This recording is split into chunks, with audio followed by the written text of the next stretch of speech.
Hi everyone, mayong adlaw. So mag-share na pud ko about sa akong thoughts or mga biblical principles about sa friendship.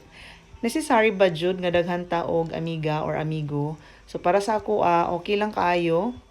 Atong tan-aw ng ministry ni Jesus na siya 12 disciples pero tuloan na ang iyahang closest, no? So dili kinahanglan nga daghan tag amiguhon, okay ra jud kaayo bisag up to 3 lang as long as kana sila makita gid nimo nga die hard di bitaw kanang mutabang sa imuha dili palayo, no, sa buluhaton sa Ginoo, sa ministry sa Ginoo.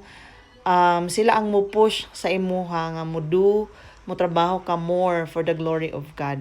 Dili siya makababag sa imuhang kanang pagministry sa Ginoo, dili manghinaway, dili magsulti og mga negative.